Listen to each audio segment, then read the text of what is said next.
Estamos en la recta final del Congreso y vamos a hablar de un asunto que ha salido de manera tangencial en varias mesas, el desarrollo, el progreso, pero vamos a hacerlo ahora de manera directa, explícita, ¿no? Entonces, una novedad de esta mesa es que los participantes no van a presentar una ponencia inicial. No va a haber una ponencia inicial. Voy a ofrecer un marco, sobre todo para situar, porque no han podido estar en el Congreso hasta ahora, con lo cual voy a presentar un marco para que, bueno, pues que centrar un poco el coloquio, el debate, ¿no? Porque va a ser, a diferencia de otras mesas un poco más técnicas, desde luego la de Emilio ha conseguido combinar todo, lo técnico con lo humano, ha sido absolutamente integral, pues la nuestra va a ir un poco más al tema del debate de ideas, ¿no? Y como digo, ellos les di unas preguntas antes, vamos a ver pues, con la flexibilidad que nos caracteriza, las vamos a ir adaptando y nada, y sobre eso comenzaremos un coloquio, primero entre nosotros y posteriormente pasaremos al público, ¿no? Tras la intervención de José Ángel nos han añadido más información y es que tenemos que acabar a la 1, porque a la 1 hay comunicaciones, ¿no? Así que nada, que tenemos hasta la 1, ¿no? Bueno, por poner en contexto de qué hemos hablado durante estos días, yo me llevo una primera idea y es que la naturaleza y la sociedad están conectadas, ¿no? No hay un mundo donde los osos están pacíficamente durmiendo y luego estamos los seres humanos estresados. No hay un mundo donde están los lobos de los montes de Cantabria y luego los lobos de Wall Street, sino que hay conexión en esos dos mundos, ¿no? Y uno puede pensar, decir, bueno, pues yo estoy ahí en la oficina viviendo con unos criterios, funcionando con unos criterios de lunes a viernes y llega el fin de semana y entonces si cambio de mundo, si me voy el domingo tranquilamente a una casa rural o a donde sea o a dar un paseo, pues entonces ya está resuelto, queda como atrás ese mundo, ¿no? Bueno, este dualismo me parece que ha quedado definitivamente roto con este congreso y tenemos muy claro que hay una interconexión, ¿no? Que si seguimos teniendo ciertos comportamientos en Wall Street, seguiremos teniendo comportamientos en los montes de Cantabria, ¿no? Dice Francisco una idea que ha salido mucho en este congreso: no hay dos crisis separadas, una ambiental y otra social, sino una sola y compleja crisis socioambiental, ¿no? Y la segunda idea que saco yo de lo que llevo escuchado es, claro, si tenemos una crisis que en realidad tiene distintas facetas, pero en realidad es la respuesta no puede ser parcelada, ¿no? Me gustó mucho ayer una cosa que decía Ana Rolands, que claro, de ecología integral hemos dicho muchas cosas, me pareció muy precisa lo que decía Ana Rolands, que es, hay una conexión entre la forma en que consumimos, la forma en que producimos, la forma en que hacemos familia, la forma en que tratamos la vida humana naciente, la forma en que tratamos la vida que ya nacida y que es pobre, que está emigrando, etcétera, ¿no? Hay una conexión, ¿no? Es verdad que cada esfera de la vida social tiene sus propias reglas de juego. Es decir, una familia no es una empresa y una empresa no es un supermercado. Ni un supermercado es un grupo de amigos, ¿no? Y en cada ámbito de esos, pues es lógico que haya unas reglas, ¿no? Pero al final es un poco extraño si como sociedad, no estoy hablando de coherencia personal, si como sociedad decimos, no, en este ámbito de la sociedad vamos a funcionar con altruismo y en este vamos a funcionar a saco. Entra, coge lo que quieras y te lo llevas, ¿no? Y en este vamos a esquilmar y en este vamos a cuidar, ¿no? Pues, muchas gracias. Pues es un poco esquizofrénico eso, ¿no? De manera que tenemos una crisis, evidentemente con múltiples facetas, y nuestra respuesta tiene que ser, en la medida de lo posible también, bueno, pues ir viendo cómo respondemos a esas cuestiones, ¿no? Sabiendo que una empresa, insisto, no es una familia, ¿no? Pero bueno, insisto en esa idea que es extraña, ¿no? Bueno, hasta aquí dos ideas que me habían gustado como marco. ¿Y de qué vamos a hablar ahora en esta mesa? Bueno, vamos a preguntarnos por la idea del progreso. La idea del progreso vigente en la sociedad actual. Vamos a preguntarnos qué implicaciones tiene esa idea de progreso en los estilos de vida, en las mentalidades, en las prioridades de una sociedad. Y de manera constructiva vamos a preguntarnos si nos iría mejor, si podríamos vivir mejor con otra idea de progreso, ¿no? Una que integre, por ejemplo, pues, más atención a la dignidad humana, al bien común, a la ecología integral, etcétera, ¿no? ¿Y por qué nos hacemos esta pregunta? Esto evidentemente trasciende, todos los que estamos aquí tenemos una clara vocación pública, en el sentido de que tenemos pasión por poner el conocimiento, el saber al servicio de la sociedad, de que ese conocimiento impacte, que genere cambios. Pues ¿por qué nos planteamos esto? Así se lo he explicado y creo que bueno, hemos ido entrando todos a ese planteamiento. Porque al final tenemos que tener claro hacia dónde vamos, ¿no? Hablamos de progreso, pero progresar hacia dónde, ¿no? Dice François Bellamy en un libro apasionante que se llama Permanecer, utiliza esta idea de la Odisea, ¿no? de Ítaca, ¿no? O sea, Bellamy es muy crítico con el movimiento perpetuo que ha traído la permanente, que ha traído la modernidad, y dice, no, sí, está muy bien moverse, pero ¿hacia dónde vamos? Porque Ulises, en contra de lo que se decía el otro día, Ulises sí que va hacia un destino, Ulises va hacia una Ítaca.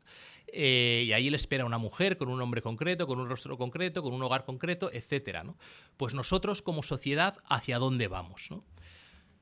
Evidentemente no vamos a resolver el problema, pero sí que nos vamos a regalar este tiempo de reflexión, de decir, bueno, pues si estamos progresando, porque dentro de esta mesa hay gente que cree que no estamos progresando tanto, pues si estamos progresando, ¿hacia dónde vamos, ¿no? Y ya doy paso a los ponentes. No sé si se puede ir apareciendo los... Van a ir apareciendo, ¿no? Lo tengo que hacer. Pues he cerrado el ordenador, perdón. Me molestaba aquí. Y el mando es este, me parece.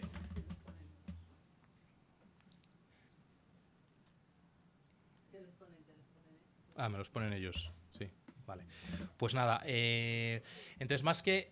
perdón. Pues más que presentar, hacer el currículum, como va a aparecer aquí, yo voy a explicar por qué están en esta mesa, ¿no? Porque todos los aquí presentes tienen una implicación personal en este debate de la idea del progreso, ¿no? Entonces, Cristina Monge, bueno, es politóloga hasta que aparece... vale, ya está, pues aquí lo tenéis. Politóloga, analista política, profesora de sociología en la Universidad de Zaragoza, etc. Entonces, a Cristina le apasionan ahora mismo, en estos momentos de su vida, porque me apasiona a otros, el 15M, tal, ahora le apasiona la calidad democrática y la sostenibilidad, y en concreto un tema que tiene muchas derivadas para el tema del progreso, que es la gobernanza de la transición ecológica, ¿no? Que tiene, bueno, pues como digo, implicaciones en el trabajo, se habla de la transición justa o no, etcétera, ¿no? Muchas gracias. Pues digamos que este tema de la transición ecológica le pilla de lleno, ¿no? Y de ella destacaría, la verdad es que es una gran comunicadora, lo acabo de comprobar en vivo, ya lo pensaba, pero vamos, en vivo y en directo, en una entrevista que le han hecho. Bueno, es una gran comunicadora y, como digo, creo que tiene esa pasión de hacerse entender en temas que, seamos sinceros, están un poco manidos. La sostenibilidad, oímos hablar de sostenibilidad.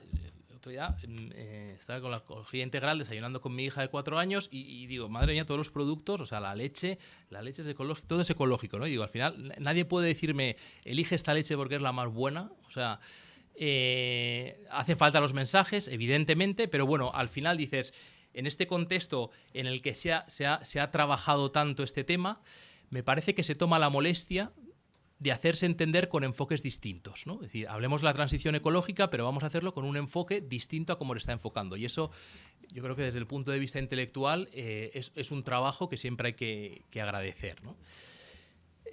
Anairis Simón la lió con su libro de feria, me parece a mí. Claro, allí descubrimos, Anairis es periodista, es escritora, y planteó un asunto, a mí me parece muy interesante, llevó a la opinión pública, clavó en la opinión pública una pregunta que es, ¿realmente estamos progresando tanto? Y contesta desde la experiencia de su generación, que es una respuesta, pues hombre, creo que con bastante autoridad, ¿no? En el sentido de decir, bueno, nosotros aquí estamos, ya no me acuerdo a qué jugabais, pero bueno, sí que recuerdo, y es ese primer capítulo tremendo, ¿no? De mis padres vivían mejor que yo, ¿no? Pues es una duda que planta en la opinión pública. A raíz de eso, bueno, es un libro que también te lo pasas muy bien, todo hay que decirlo, porque si no, al final, el problema de estos temas es que uno se pone muy intenso, pues en su libro pues entra muy bien y nada, aprendes maravillas de la Lamari, de toda la buena gente de La Mancha y te lo pasas bien, ¿no? Pero insisto, plantea esa pregunta, ¿estamos progresando tanto como creemos? Y además, bueno, pues a raíz de eso le invitan a la Moncloa y ahí vuelve a plantar un discurso que se vuelve viral y lanza una serie de preguntas. Y finalmente tenemos a José Pérez Adán, catedrático de Sociología, Yo a José Pérez Adán le conocí hace muchos años a través de sus libros. Yo creo que el primero que leí fue Repensar la familia. Me llamó la atención dos cosas sobre todo. En primer lugar, que es un sociólogo al que se le entiende. En segundo lugar, no sé si esto le molestará o no, pero me parece que no solo es sociólogo, sino pensador. Pensador con ideas originales, con ideas a contracorriente, ¿no? Y que, de nuevo, se atreve a salirse de los marcos dominantes para ofrecer puntos de vista novedosos, ¿no? Y además, y es otro de los motivos por los que está en esta mesa, en esa idea de ir a contracorriente, pues se atrevió a diseñar un índice, el índice de salud social, relativo de salud social, que quiere ser un índice que mida el desarrollo humano con parámetros más amplios que con los que se han utilizado en otros sitios, ¿no? Por ejemplo, Naciones Unidas y tal, ¿no? Bueno, pues también es un tema que sería interesante, ¿no? Entonces, bueno, pues hasta aquí llega esto. Entonces yo voy a ir planteando ahora una serie de preguntas. La verdad es que cuando terminé de redactar todas me di cuenta que no nos daría tiempo, entonces bueno, pues vamos a ir recortando aquí más o menos como podamos, ¿no? Pero la primera pregunta que me gustaría plantearos, vamos a empezar en esta pregunta, bueno, iremos alternando órdenes. Cristina, hemos hablado de ideas del progreso, ¿no? A lo largo de la historia ha habido muchas. Unos lo identifican con el conocimiento, con el avance de la virtud, otras con el dominio del mundo, otros con el avance de las libertades. En tu opinión, y es la misma pregunta que planteo al resto de ponentes, en tu opinión, ¿cuáles son los ingredientes de la idea de progreso que tenemos hoy día? Pues muy buenos días a todas, muy buenos días a todos. Déjame, Juan, que empiece agradeciendo la invitación a este congreso y a daros la enhorabuena por habernos convocado aquí, nada menos que para pensar de forma colectiva sobre un concepto tan sugerente, tan importante como el de la ecología integral, que supone entender el auténtico desafío. Supone entender, como decía Juan en su introducción, que esto no va de un oso polar que se queda sin el trocito de hielo donde vivir, ¿no? Esto va de nosotros y de nosotras, ¿no? Es una cosa que yo me gusta mucho insistir. Habréis oído millones de veces la frase de la sostenibilidad del planeta, el problema del planeta, tenéis que cuidar el planeta. El planeta, si lo dejamos en paz, se cuida solo. En cuanto dejamos de torturarle demasiado, el planeta tiene una capacidad de resiliencia tremenda. Lo comprobamos en la pandemia, cuando nuestras ciudades se llenaron de... Bueno, yo en Zaragoza, que es donde vivía entonces, vivía en una calle al lado de un río y mi calle se llenó de patos. Igual que empezaban a aparecer jabalíes en Barcelona y cosas de estas, ¿no? Y lo estamos viendo en otros elementos que, si quieren, luego en el debate lo podemos comentar. Pero efectivamente esto se trata de entender que lo que está en juego y lo que está en riesgo no es tanto el planeta como tal, sino los seres vivos que habitamos el planeta. Ahí sí que tenemos un problema enorme, que lo estamos viendo ya en términos de salud, en términos de desigualdad económica, en términos de movimientos de migraciones involuntarias muy importantes como consecuencia de esa crisis climática. Por lo tanto, efectivamente, la salud del planeta es también la salud humana y es más, es la salud de los seres vivos y ahí es donde nos la jugamos. Entonces, esto no va del oso polar encogido en su trocito de hielo, esto va de que nosotros y nosotras podamos vivir, los que estamos y los que vendrán.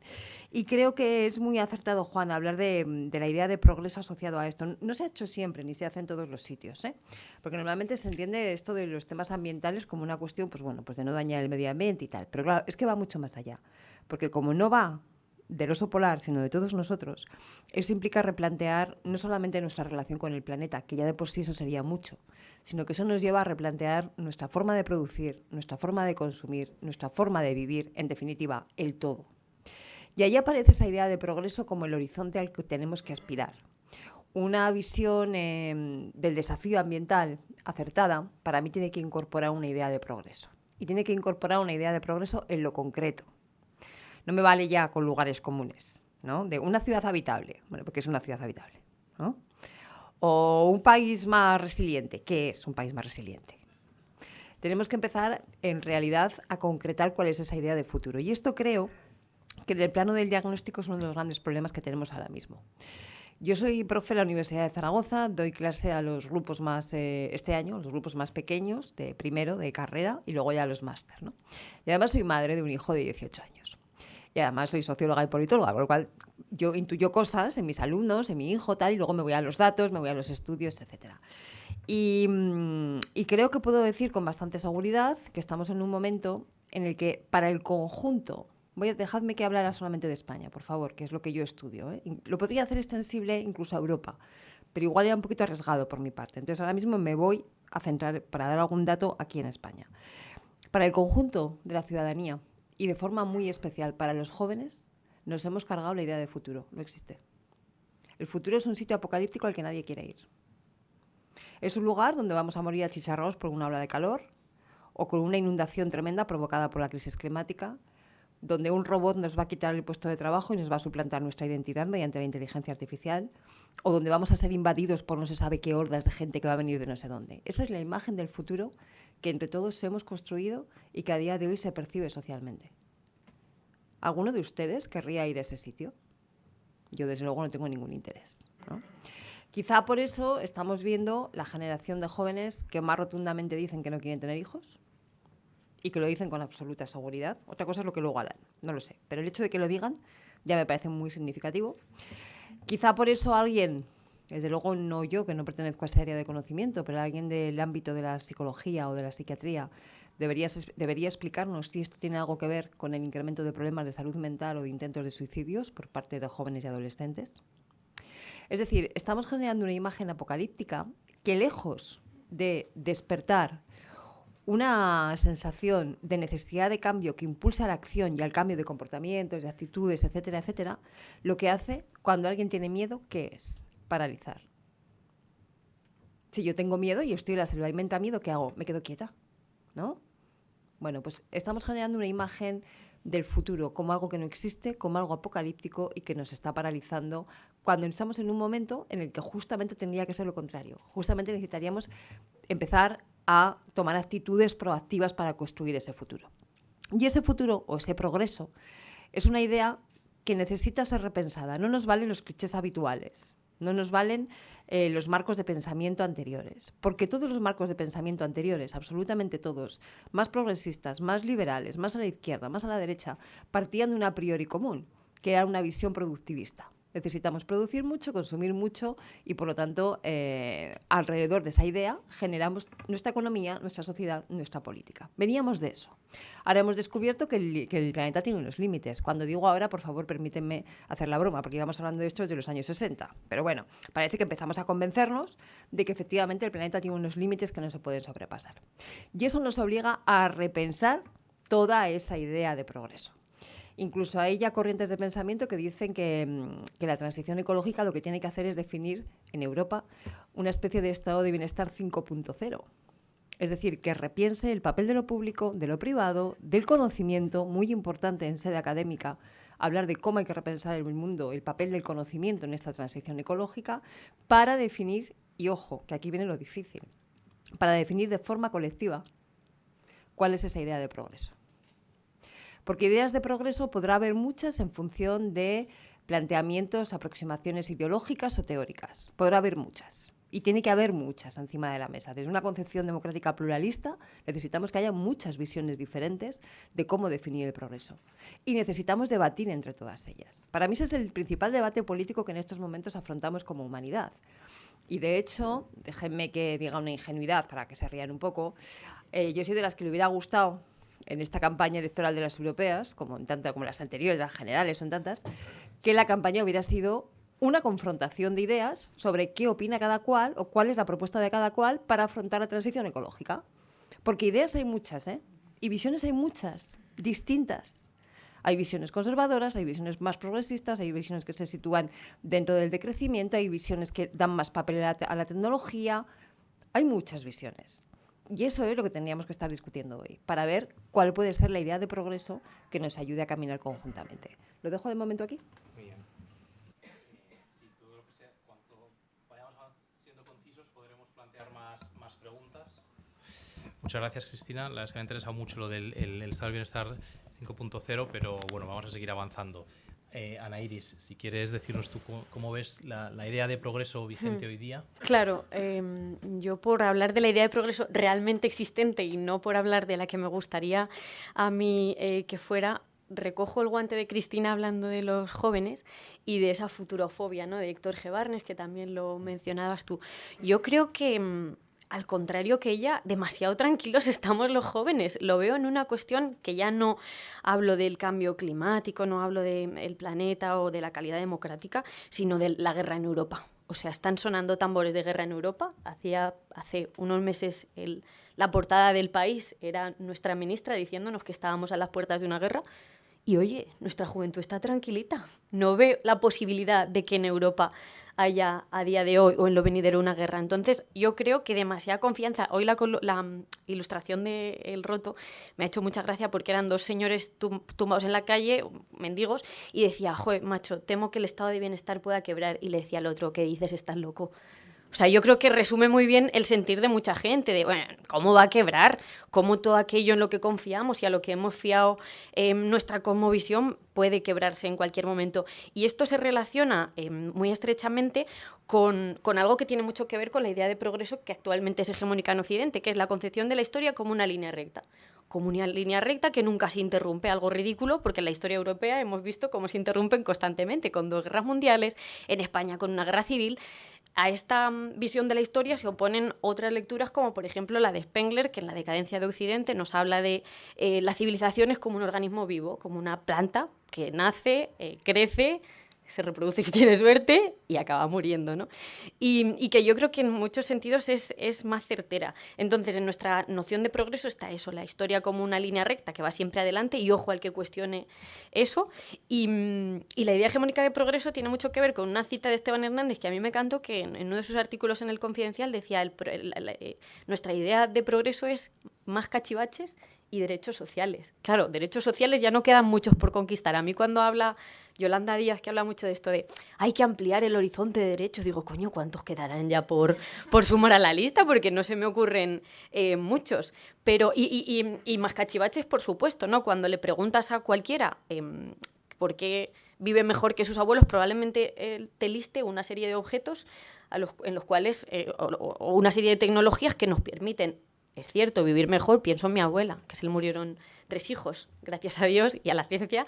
Ahora no se nos mueren 3 hijos a la mayoría de familias, y antes era algo habitual. Entonces creo que hay una confusión entre innovación y progreso que se da en nuestras sociedades a día de hoy, ¿no? Cualquier innovación es vista como un progreso, cuando no tiene por qué ser así. Estamos viendo ahora mismo con los teléfonos o las tablets un montón de padres y madres como lo que en principio es un aliado, y ojo que puede serlo, en la educación de nuestros hijos, se puede convertir en una cruz. Acaba de sacar Jonathan Haidt un libro maravilloso en el que alerta del peligro de la tecnología en los niños. Hay un término islámico que a mí me gusta mucho, que es vida, con B, y que para ellos la innovación puede ser positiva o negativa. Claro, para nosotros no. Cualquier innovación por defecto casi es un progreso. Y creo que este es otro de los ingredientes de nuestra idea de progreso. Y luego también tiene que ver con el modelo económico y cultural que siempre van aparejados, que es un imperativo en Occidente, que es el del capitalismo, ¿no? En términos de acumulación capitalista, el progreso es tener más. Que se sitúan en opuesto otros, en términos socialistas, el progreso sería redistribuir mejor esa riqueza, ¿no? Entonces creo que tiene que ver con todo eso, con, por un lado, una concepción lineal de la historia. Nada puede ir peor. ¿Cómo va a ir peor? ¿Cómo va a quebrar algo? ¿Cómo vamos a tener una guerra? ¿Cómo nos vamos a cargar el planeta? ¿Cómo vamos a ir 2 pasos para atrás? Por otro lado, también, yo no hablaría tanto de futurofobia, luego podemos hablar de ello, como de preterofobia, también de odio a todo lo que vino detrás. ¿Cómo va a ser mejor tener menos tecnología a tener más? Y eso tiene que ver con un pasado oscuro y terrible. Tiene que ver mucho también con esta confusión entre innovación y progreso, y tiene que ver mucho con el modelo capitalista, que es el de la acumulación, el de cuanto más tengamos, cada vez concentrado paradójicamente en menos manos, pues mejor nos irá. Muchas gracias. Siento si he sido un poco oscurantista y terrible, no pero... Porque la siguiente pregunta que os voy a hacer es la que... Es más la amable. que sí, pero primero, José, ¿cómo ves la idea hegemónica de progreso? ¿Qué ingredientes tiene? No sé cuál es. No, te lo digo de verdad, porque mi problema es epistemológico. Yo no sé cuando hablamos de progreso, ¿en qué sentido? No me refiero a de qué, sino ¿en qué sentido hablamos de progreso? si nos vamos a la escatología, si este mundo tiene un principio y tiene un fin, todo envejecimiento es progreso. Y esa es la línea que mencionabas antes, ¿no? O sea pero sabemos que hay muchas otras posibilidades de hablar de progreso. ¿En qué sentido hablamos de progreso? ¿En sentido metafórico, analógico, simbólico, sentido figurado? Yo creo que todas las personas que hablan de progreso están tratando de adueñarse del sentido literal. En el sentido, valga la redundancia, de que en cuanto encontremos el sentido literal, ahí ya todos nos podremos entender, porque todos sabremos a qué nos estamos refiriendo. Ahora mismo no lo sabemos. Es más, yo creo que es imposible saberlo, porque el progreso, según mi experiencia, no se puede medir. Y también porque, según mi experiencia, los que lo han medido nos han mentido, queriendo mentirnos. Yo deseché la idea de progreso hace tiempo. No creo en el progreso. Pero claro, yo soy sociólogo y tenía que hablar de estas cosas y entonces tenía que buscar algo distinto. Y entonces, si yo no creo en el progreso, ¿en qué creo? Y entonces opté hace años por borro progreso y pongo desarrollo. El progreso tiene una idea de meta. Como no sabemos cuál es la meta, pues vale. Desarrollo es más bien una actualización de nuestras capacidades, ¿no? Y entonces pues me puse a trabajar, pedí la asignatura de Sociología del Desarrollo, escribí un libro sobre ese tema, pero al final me di cuenta de que a la hora de medir el desarrollo teníamos también no tanto problema como teníamos a la hora de medir el progreso, pero también ciertos problemas, porque medíamos positividades y nos equivocamos. Nos equivocamos porque a la hora de medir positividades en competitividad, como hacen los países, solemos mentir. Solemos decir que somos mejores en algo en lo cual tú no eres tan bueno como yo. He traído una cita, solamente una. Todos os acordaréis, o quizá los más mayores os acordaréis. Tú seguro que te acordarás. No porque seas mayor, sino porque ahora me vas a decir quién lo dijo. Estamos peor, pero estamos mejor. Porque antes estábamos bien, pero era mentira. No como ahora, que estamos mal, pero es verdad. Ya he oído el nombre por ahí, ¿no? Es el guión de la película. El guionista de Su Excelencia, 1967. No hay manera de aclararse tampoco con el desarrollo. Entonces deseché la idea de desarrollo y acuñé la idea de salud social. Porque yo creo que sí podemos, no podemos medir positividades, pero sí que podemos hacer como los médicos. Yo creo que la sociología se parece mucho a la medicina. Yo creo que son iguales. Los médicos trabajan en el cuerpo humano, los sociólogos en el grupo humano. Los médicos no miden la salud, no diagnostican la salud, diagnostican la enfermedad. Eso es lo que nosotros podemos hacer. A la hora de medir, sí que podemos medir enfermedades, sí que podemos contarlas, aún sabiendo que nos siguen engañando. ¿Por qué? Nos siguen engañando.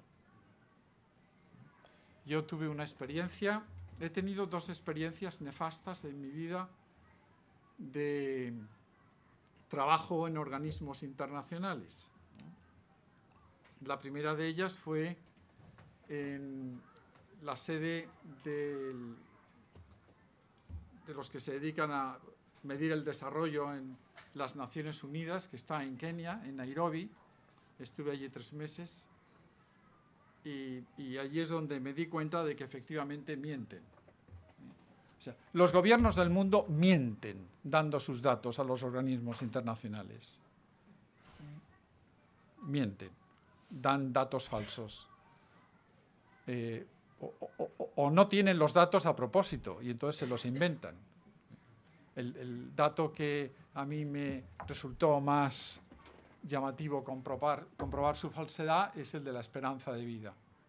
Aunque después he llegado al convencimiento de que el dato está falseado no solamente porque haya gobiernos que dan datos falsos, sino porque hemos aprendido a calcularlo mal. Y el otro fracaso fue cuando yo creo que por equivocación, me mandaron con el título de experto en equidad de géneros. Yo había escrito sobre familia, un libro que tú has mencionado, y ahí hablo de equidad generacional. Yo creo que alguien al leerlo de equidad generacional pensaba que tenía que ver con el género.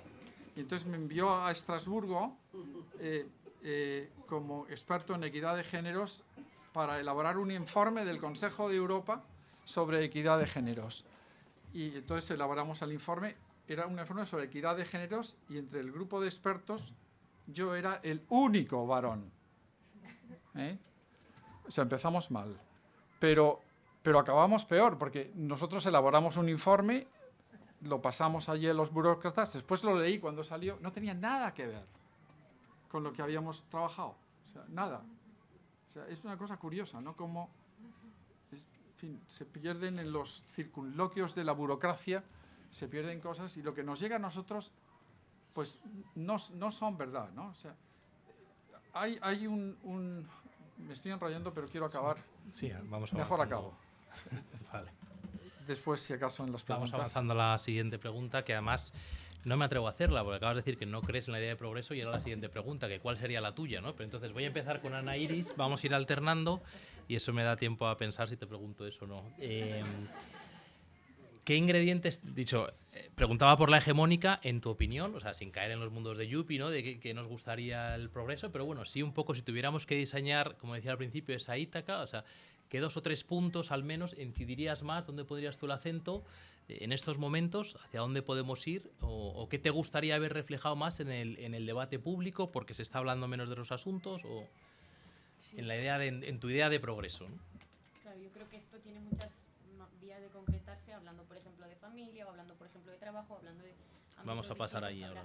Habrá propuestas concretas, pero ahora últimamente estoy muy obsesionado con Pasolini porque me ha tocado leerlo por un asunto y él escribe una carta a Italo Calvino donde dice algo que a mí me sorprendió mucho y dice que él añora los tiempos de la Italia preindustrial porque la vida en la cual tenían menos, una vida más carente de objetos y más carente de cosas superfluas, es una vida esencial. Una vida con bienes esenciales es una vida esencial. Y él habla de que en cuanto Italia se industrializa y en cuanto el capitalismo se implementa, no solo en las casas y las fábricas y las plazas de los italianos, sino también en sus almas, llegan bienes superfluos y por lo tanto la vida empieza a ser más superflua. Y dices, ostras, choca porque dices, coño, Pasolini está diciendo que volvamos a los tiempos en los que vivíamos con menos. Y me chocó, pero dije, joder, tiene algún punto de sentido, ¿no?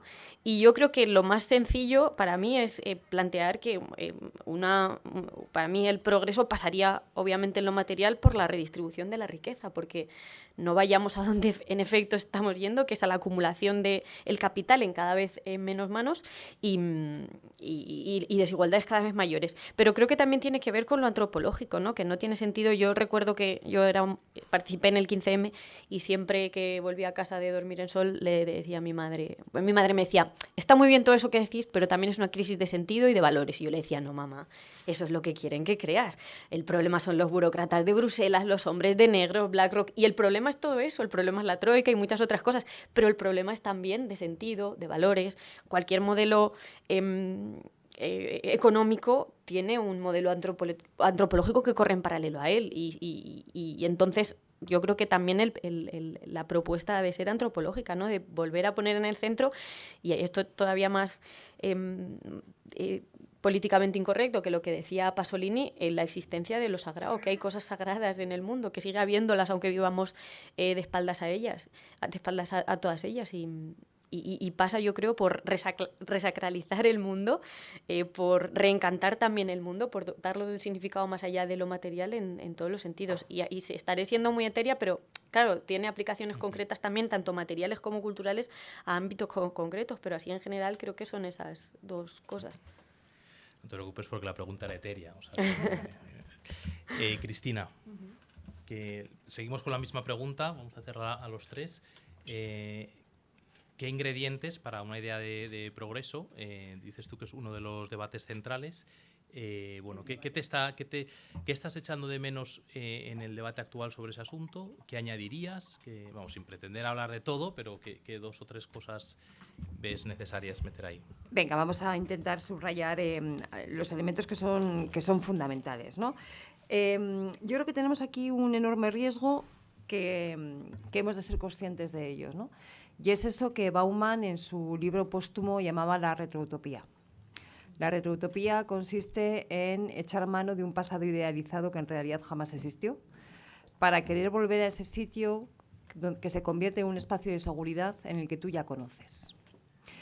Primero, fue un pasado idealizado, es decir, no existió como tal. En segundo lugar, es imposible hoy volver a él, porque la historia cambia. La línea recta se rompió en el 2011, Ana Iris, ya no existe para nadie. De hecho, el 15M fue la ruptura de esa línea recta de progreso, ya no existe, está fuera. Por eso hoy estamos en un escenario apocalíptico, ¿no? Y sobre todo los jóvenes lo ven como un escenario apocalíptico. Pero en efecto, el querer volver atrás a ese pasado idealizado que no existió es una suerte de nostalgia o sentimentalismo, pero que sin embargo sí que puede, a los ojos de alguna gente, situarles en un espacio que les reconforta, porque se sabe lo que esperan de ellos, qué se espera de ellos y lo que tienen que hacer. Se sitúan en un rol que conocen. Y creo que eso es un peligro. ¿Qué significa hoy el progreso? Bueno, yo creo que la propia pregunta ya forma parte de esa idea de progreso, ¿no? Me parece muy interesante la diferencia progreso, desarrollo, que es la clásica de las ciencias sociales, y el concepto de salud también me parece muy interesante. Escuchaba las intervenciones últimas que llega un poquito tarde, de la sesión anterior, y brillante conferencia, por cierto, profesor. Y una persona que está ahí sentada, que no sé su nombre, sí, hola, este señor con las gafitas, preguntaba, disculpe, no lo conozco.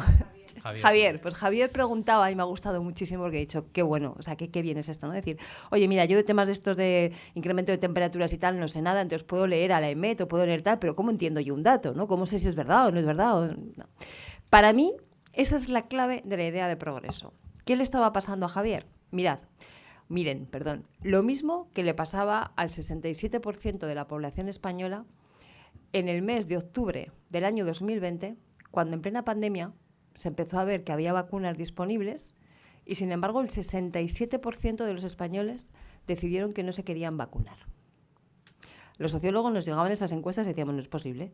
España tiene un índice de antivacunas histórico, que además está muy explicado, del 3%. ¿Cómo que de repente es un 67%? No puede ser. La encuesta está mal hecha, otra encuesta. La siguiente, 66%. No puede ser. Otra, 68%. Conforme pasaron los meses y las vacunas empezaron a inocular, ese porcentaje fue bajando en cuestión de 2 semanas, hasta convertirse nuevamente en el 3% histórico de toda la vida. No era un problema de antivacunas, era un problema de desconfianza institucional. La misma que tiene Javier cuando dice, bueno, ¿yo de qué dato me puedo fiar? En aquel momento la gente no tenía confianza ni en la Agencia Europea del Medicamento, ni en la Organización Mundial de la Salud, ni en el ministro de Sanidad, ni en los médicos que salían por la tele, ni en los científicos, en nadie. Y ese es para mí el ingrediente esencial de la idea del progreso que yo quiero. Un progreso significa una sociedad en la que, además de democrática, además de redistribuir la riqueza y todo eso, que por supuesto, recuperamos la confianza de unos en otros y del conjunto en las instituciones. El nivel de desconfianza institucional que hay en estos momentos en las democracias occidentales es lo que los está corroyendo. Cuando hablamos en ciencia política, cuando hablamos de la crisis de la democracia, es muy divertido, porque es un tema que se ha puesto de moda toda la vida. O sea, el debate sobre la crisis de la democracia es el debate sobre la democracia. Toda la vida llevamos discutiendo eso. Entonces, yo últimamente lo que digo es no. A mí lo que me interesa investigar es cuál es la crisis de la democracia de nuestra generación, la que nos está tocando vivir ahora a nosotros, ¿no? Que es distinta a la que tocó en los años 70 con la crisis del petróleo, que es distinta a la que tenían encima de la mesa nada más salir de la Segunda Guerra Mundial, ¿para qué vamos a hablar? La que nos está tocando a nosotros, ¿cuál es? ¿Qué tiene de diferente del resto? Lo que tiene de diferente es la desconfianza institucional. Desde el punto de vista sociológico, es decir, entendiendo instituciones, tanto las instituciones representativas como las instituciones sociales. La confianza de unos en otros. Que hoy estemos aquí en una mesa 4 personas que apenas hemos coincidido en la vida, pero que nos fiamos de que va a ser una mesa interesante y venimos. La confianza, que forma parte de lo esencial de la convivencia humana, es lo que a día de hoy está en cuestión. Y para mí ese es el ingrediente fundamental de la idea de progreso. Y por cerrar la ronda de preguntas, ¿cuál sería la de salud social? ¿Tu idea de qué ingredientes tendría? Bueno, creo que has sido tú que has mencionado antes lo de las civilizaciones, Spengler, ¿no? A mí, de ese grupo de personas... El micrófono. Sorry. De ese grupo de personas, bueno, yo cuando acabé la carrera pensé hacer la tesis doctoral sobre filosofía de la historia, después cambié, pero el que más me gustaba era un francés, Pierre Chaunou, que escribió un libro que se llama Historia y Decadencia, que habla de la decadencia de las civilizaciones. Hay dos cosas que a mí yo creo que son interesantes. Una es que la decadencia no tiene nada de malo. Es algo que deviene con la historia. Y si nosotros tenemos una etapa histórica que se llama modernidad, que está tocando a su fin, pues lo que tenemos que hacer es reconocerlo y prepararnos para la siguiente con esperanza. Yo soy escéptico, pero estoy esperanzado. Eso por un lado. Y por otro lado, si queremos mejorar la salud social, tenemos que fijarnos en la vida. Hablaba este hombre que he mencionado, Pierre Chaunou, de la cantidad y de la calidad de vida. En ambas cosas estamos mal. No voy a entrar de lleno en estas dos cuestiones, pero sí apuntar un tema colateral, que es el que ha salido aquí, que es el tema del modelo económico. Tú has hablado del capitalismo. El modelo económico, que va parejo al desarrollo y ahora a la decadencia de la modernidad, es reformable, es cambiable. Muchos de los críticos del actual sistema de producción y consumo, en la relación entre el modelo económico y la ecología, apuntan a que el problema es la obsesión con el crecimiento. Yo no estoy de acuerdo. Yo creo que el problema principal es la externalidad. Cómo se ha disociado el Estado del mercado y cómo el Estado ha venido a carecer de poder para obligar al mercado a incorporar la externalidad en el precio de los productos. El desarrollo industrial que ha avanzado con la modernidad, el mecanismo de sustitución de artilugios, se ha olvidado siempre de la externalidad. La externalidad es eso que queda ahí y que no repercute en el precio. El humo, la contaminación, el ruido y, mayormente, en mi opinión, el riesgo atómico. A veces como que nos da miedo hablar de estas cosas, pero son cosas reales, hay que hablar de ellas. Tienen que tener su peso en eso que llamamos mercado, tienen que tener su peso en las relaciones entre el mercado y el Estado. Y a mí me parece que ganaríamos mucho en salud si los Estados se centrasen en cuidar la salud de la gente. Yo creo que el ministerio más importante en cualquier gobierno es el Ministerio de Sanidad. Y si los Estados tratasen de que la externalidad se incorporase en el mercado para reflejar la realidad de la vida. Y últimamente es lo que más estamos fallando. Tenía un orden de preguntas.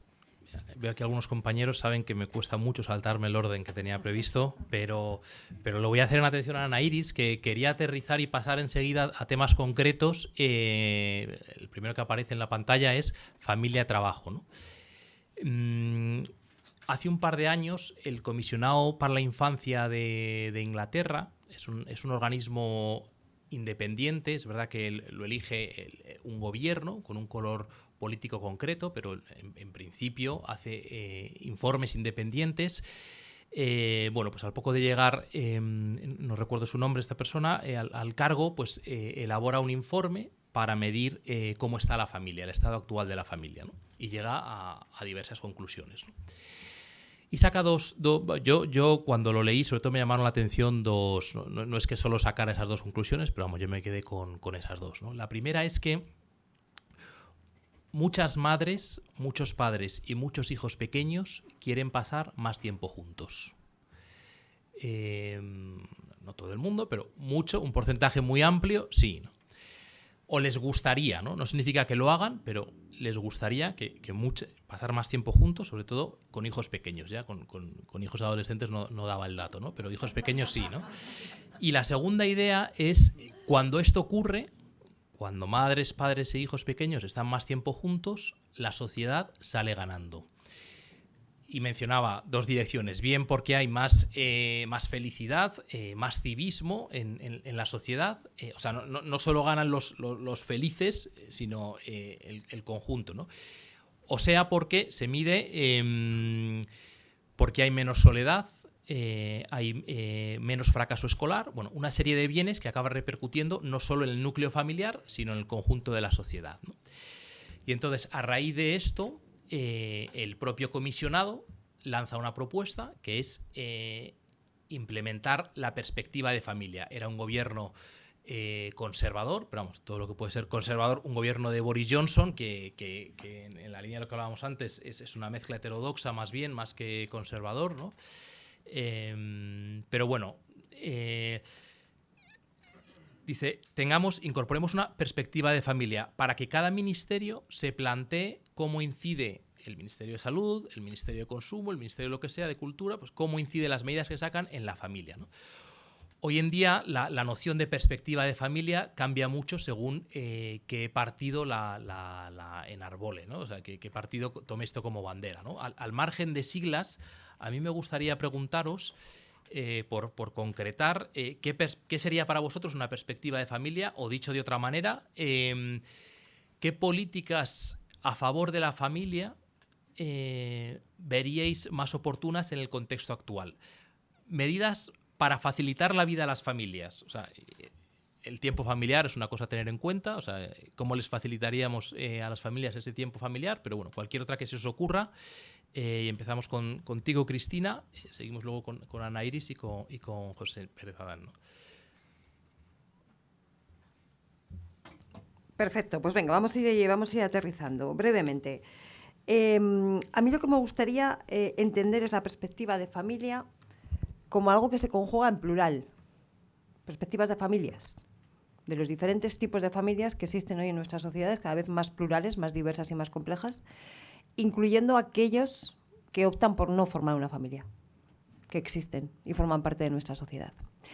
Yo creo que lo fundamental y lo importante es que el Estado, porque aquí estamos hablando fundamentalmente de políticas públicas, que el Estado garantice los servicios públicos y los bienes materiales para que cada cual pueda llevar adelante su modelo de familia. Y por lo tanto, ese modelo de familia tiene que conjugarse en plural. E insisto en esto, incluyendo aquellas opciones que pasan por quienes consideran que su modelo de vida ideal no pasa por formar una familia, sino que pasa por otros planteamientos. Yo creo que sociedades plurales y diversas como las que tenemos hoy en día tienen que pasar por eso. Que nadie que quiera formar una familia del entorno que sea carezca de los recursos materiales y de los servicios públicos para poder hacerlo, y al mismo tiempo conjugar a todos esos modelos de familia que puedan convivir. Ana Iris. Bueno, a mí luego me gustaría preguntarle a Cristina qué familia es aquella que no decide serlo. O sea, qué política familiar necesita alguien que ha decidido no formar una familia. Sí, pues personas que deciden que no forman una familia. ¿Pero qué política familiar solas. necesitan ellos? Pues lo que estoy diciendo es que esas personas que tienen la voluntad de no formar una familia necesitan también ser incluidas en el ámbito de lo público. Bueno, por supuesto, claro, Vale. pero no es necesaria una política familiar para aquellos que deciden no formarla.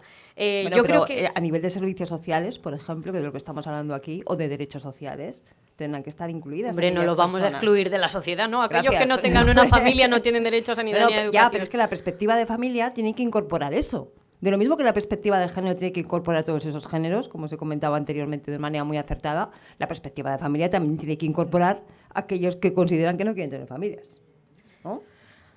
Por coger tu pregunta que hablabas de los partidos y de la perspectiva partidista que vemos y que a mí me parece muy triste en torno a la familia, yo provengo de una tradición que es la de la izquierda y me da la sensación de que sobre todo en estos últimos años la izquierda valora la institución familiar solo en tanto que diversa.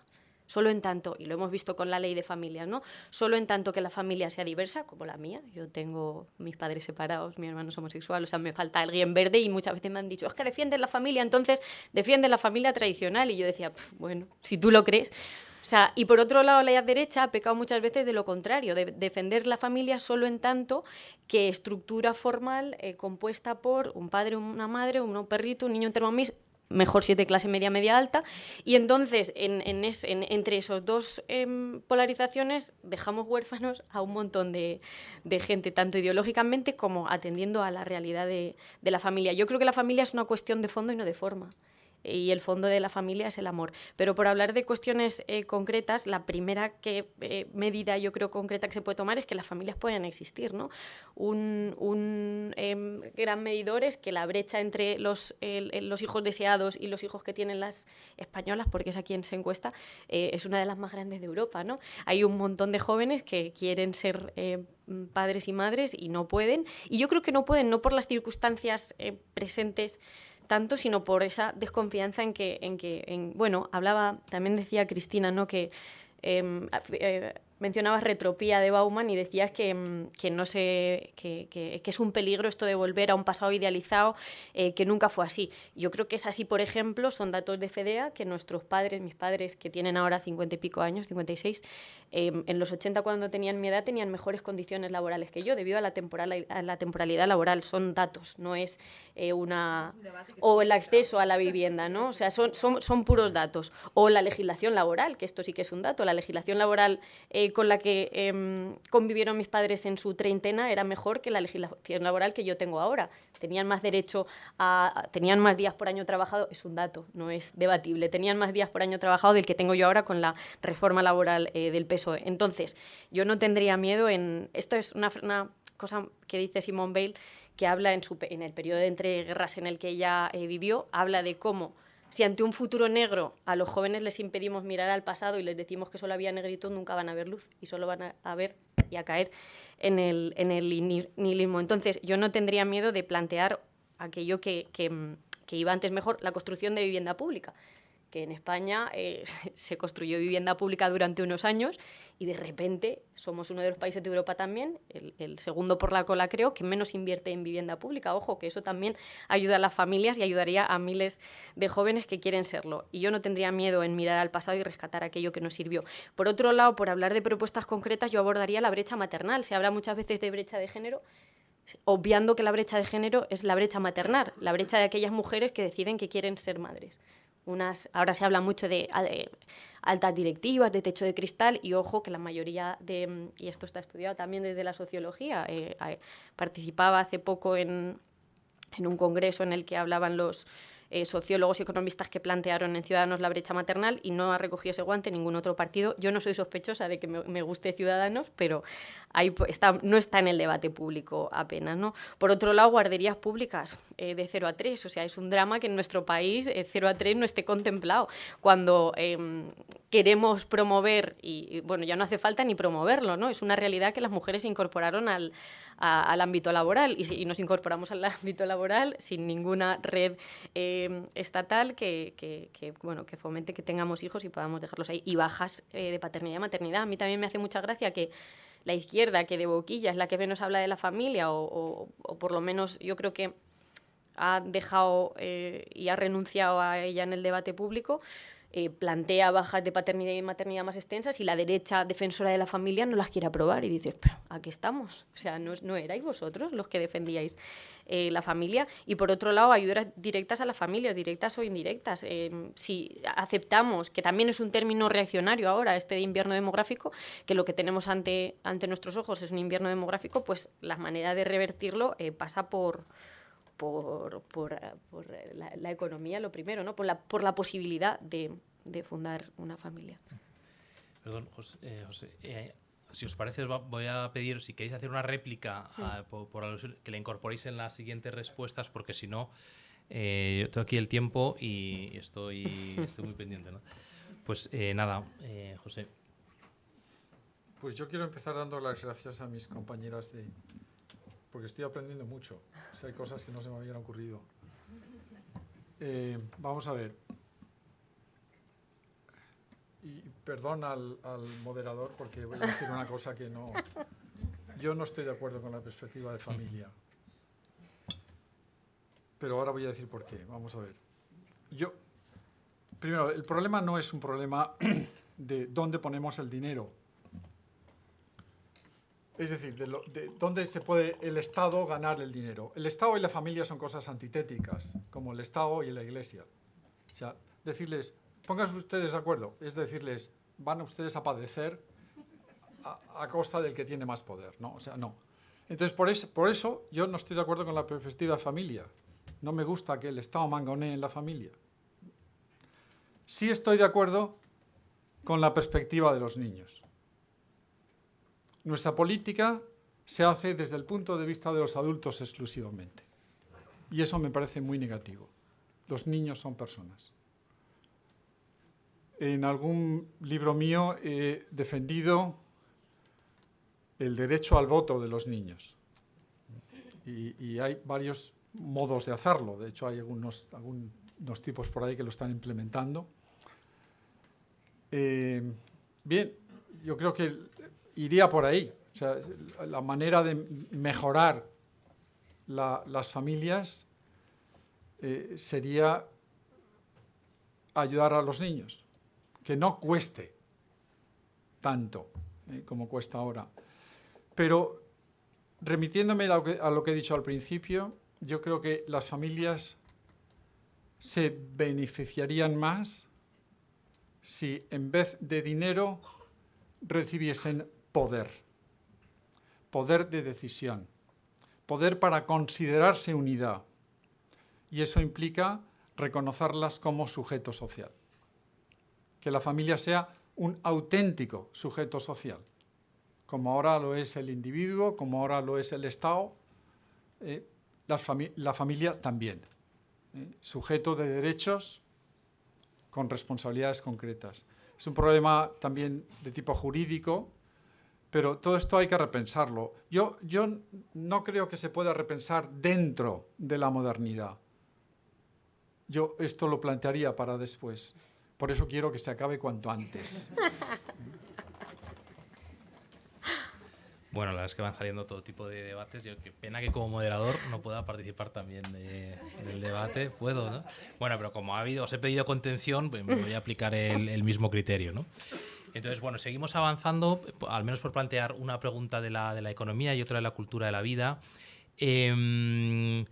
Me gustaría hablar de una cosa que se llama el movimiento post-trabajo, ¿no? Que suena un poco idílico, pero hay un asunto que me interesa, ¿no? Hay un columnista, bueno, es historiador y periodista en el Guardian, Andy Beckett, hace notar una paradoja, ¿no? Y es cada vez ponemos más nuestro sentido en el trabajo, pero a la vez el trabajo nos da menos de lo que nos daba antes, que se supone que tenía que darnos, que era, al margen de la significación que le demos, el sentido, etcétera, pero al final nos tiene que dar un sueldo, ¿no? Porque si no, es un poco curioso, ¿no? Entonces, hoy está dando sueldos que a muchas personas les está llevando a ser pobre con empleo, ¿no?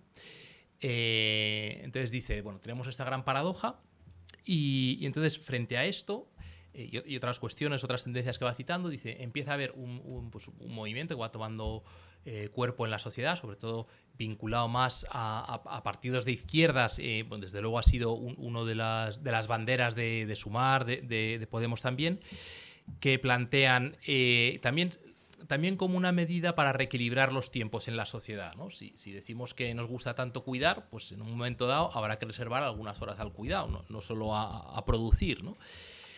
Y entonces, en ese contexto se plantean una serie de medidas, pues que son reducir la jornada laboral, la semana laboral, la posibilidad de la renta básica universal. Se habló también de fenómenos como el de la gran dimisión, que luego hay que ver si realmente existió o no y tal. Pero bueno, entonces me gusta que este señor plantea este debate, dice, se están tomando estas medidas en este sentido, el de crecimiento, etcétera, ¿no?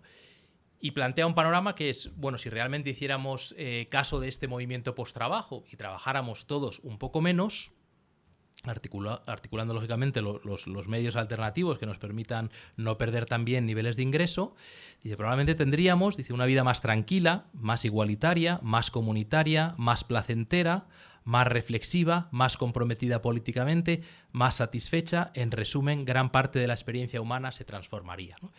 Y uno dice, oye, pues esto está muy bien, ¿no? Más tiempo para cuidar a la familia, más tiempo para leer, mismo nivel de ingresos en el bolsillo, pues todo esto pinta muy bien, ¿no?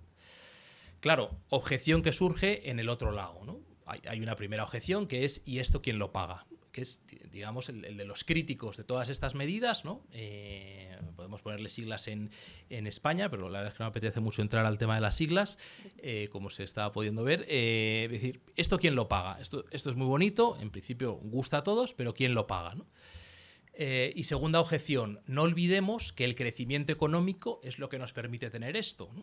El crecimiento económico nos permite tener que tú puedes cuidar a tu familia, que puedes tener ese poder de la familia, etcétera, ¿no? Porque, bueno, bien, entonces, en este debate, que hay una propuesta, una visión apetecible, atractiva, y luego otros que dicen, ¿y quién lo paga? Digo, en fin, ¿qué parte del debate se está perdiendo cada lado, ¿no? Porque también me apena un poco que ante una propuesta de vida que en principio suena atractiva, simplemente apelemos a la cartera, ¿no? A lo mejor es el último argumento y es el definitivo, pero bueno, vamos a ver si hay otros, ¿no? Entonces, están pecando los otros de demasiado idealistas, los otros de demasiado realistas. Bueno, no sé qué. Sobre todo la pregunta es, ¿qué perspectiva, en vuestra opinión, se está saltando cada lado del debate? No sé, José, yo creo que te toca a ti empezar a ti ahora. Esto va de economía, ¿no? Bueno, modo de vivir, sí, economía, esto va de economía, sí. Economía y trabajo. Sí. Pues trabajar gratis. ¿De dónde sale el dinero? Es la pregunta que has planteado. Pues igual es que no hay que utilizar dinero. O no siempre. Ya viene el utópico aquí, ¿no? Bueno, pues es posible. La mayoría de nuestros intercambios son gratuitos. La gran mayoría. Hay zonas en las cuales la gratuidad todavía no ha entrado. Eso no quiere decir que no pueda entrar. Tú conoces una experiencia mía con... Yo estoy jubilado, soy viejísimo, pero sigo trabajando en la universidad, una universidad gratuita. Funciona desde el año 2021. ¿Es posible? Sí. Yo creo que es posible en la educación incorporar espacios de gratuidad. Y lo mismo que se hace en la educación se puede hacer con muchísima más razón en todo el sector servicios. Cuando era joven sociólogo me pregunté, bueno, esto de que el ama de casa no tenga sueldo es injusto. Hay que buscar un sueldo para... No, yo ya eso lo he desechado. O sea, no solucionamos las cosas con dinero. Lo solucionamos con comprensión. Y el dinero nos nubla la mente. No estoy hablando de decrecimiento económico. Estoy hablando de, bueno, en nuestra reconocer ese trabajo gratuito como realizante. El trabajo no va a desaparecer, jamás. Lo que ojalá desaparezcan sean muchos altos sueldos, por supuesto. pero esa aureola que tiene el gran sueldo hoy en día es una, vamos, es casi blasfema, en mi opinión, ¿no? Vamos. Ana Iris. Bueno, yo creo que de lo que pecan todos estos discursos y teorías es de ir 5, 10, 11 pasos por delante en un mal sentido. Obviamente hay que planificar a largo plazo, hay que tener mirada corta, o sea, paso corto y mirada larga, pero con que ahora mismo se cumplieran unas buenas condiciones laborales e intentásemos reducir los índices de paro que tenemos en nuestro país, creo que no estamos ni siquiera en hablar de trabajo garantizado o renta básica universal, que es ir un paso más allá, no, creo que no lo han mencionado, pero está también en esta línea, ¿no? Y creo que está muy bien, pero que todos los que pensamos desde ese punto de vista, sospechosamente pertenecemos a las clases medias. Y nos centramos en que claro que queremos trabajar menos, pero es que hay gente que quiere trabajar, que es compatible, ¿no? Absolutamente compatible, pero creo que enfocarnos en ese debate, obviando debates previos como es los índices de paro, o como es las pésimas condiciones laborales, o como es la temporalidad laboral, que es en parte, remitiendo a este estudio de FEDEA, que es de hace 4 o 5 años, y buenísimo, la causa de que nuestros jóvenes vivan peor de lo que vivían sus padres a su edad en los 80. Entonces yo creo que hay muchos debates que abordar previamente. Y en cuanto a la renta básica universal, que no sé si la han mencionado, pero creo que es interesante, a mí me hace sospechar quién la defiende. Cuando ves a todos los popes tecnológicos y a aquellos que dominan el mundo defendiendo la renta básica universal, yo creo que es para ponerse a sospechar, ¿no? Porque de lo que nos habla es de un mundo en el cual la acumulación está, o sea, el capital está en cada vez menos manos y cada vez más gente vamos viviendo subsidiariamente con lo que nos quieren dar los poderosos. Entonces, a mí hace unos años estuve investigando sobre la renta básica universal y sobre aquellos que se oponen a ella, hablando en contraposición del trabajo garantizado, y me parece una idea muy romántica y aparentemente muy bonita, ¿no? Pero que nos aboca a, yo creo, un desastre económico y antropológico, a humanos que viven en su casa con Netflix, con gin tonics de bolitas de vez en cuando, igual pudiéndose ir en Ryanair a una capital europea de vez en cuando, pero me recuerdan a los humanos de la peli esta de Wall-E, creo que era, o de que van... entonces me horroriza un poco. Cristina.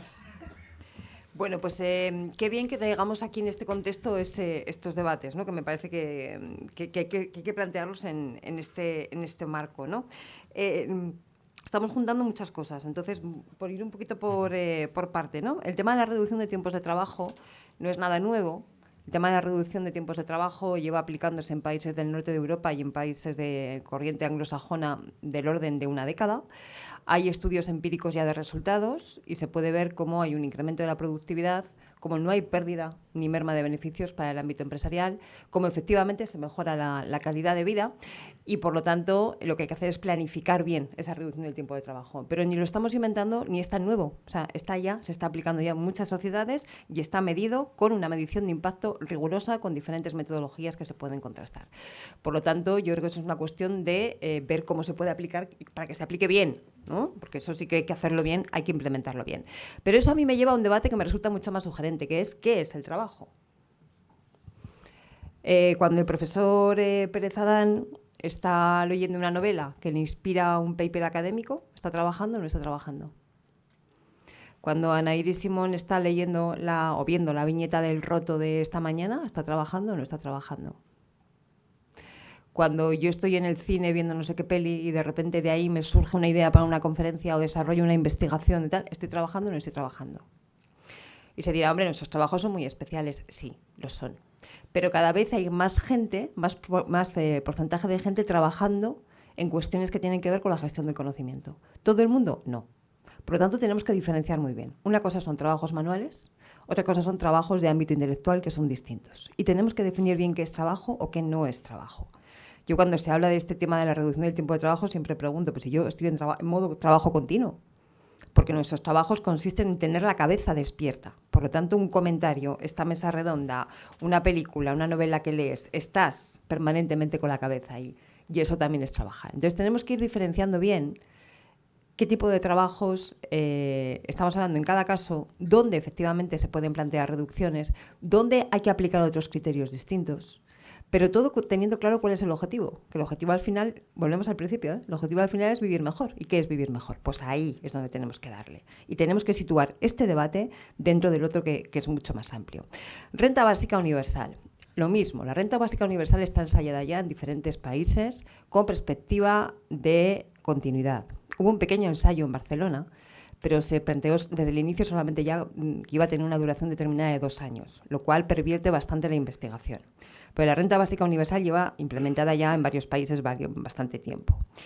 La renta básica universal aquí en España es defendida, por ejemplo, por personas tan absolutamente diversas como el actual presidente del Consejo Económico y Social, el catedrático de Economía Antón Costas, personas del ámbito académico, personas del ámbito sindical, personas también del ámbito más liberal o más conservador, si ustedes quieren, que están planteando cerrar en el sentido de completar el sistema de derechos sociales aquí en España, que está muy lejos de ser completado, por lo menos de forma más o menos homologable a lo que ocurre en el resto de Europa.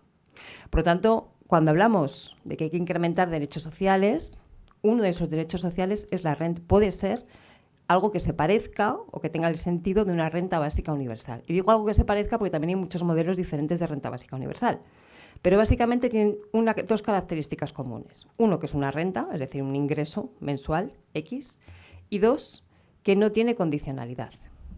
Es decir, que las personas, cuando cumplen X años, diferente en cada país o en cada circunstancia, reciben todos los meses una cuantía, independientemente de que tengan hijos, de que no tengan hijos, de que tengan trabajo, de que no tengan trabajo. Ojo, los que tienen trabajo también. Y luego se ajustan cuentas con Hacienda. Ese es el concepto, así en breve, en muy breve, de la renta básica universal. Eso es un debate que se inició, mejor dicho, que se intensificó con fuerza en la Unión Europea en momentos de la pandemia, que ahí se quedó y que en algún momento, probablemente con este contexto que estamos viviendo de digitalización, de reducción del tiempo laboral y de todo lo demás, volverá a retornar con fuerza.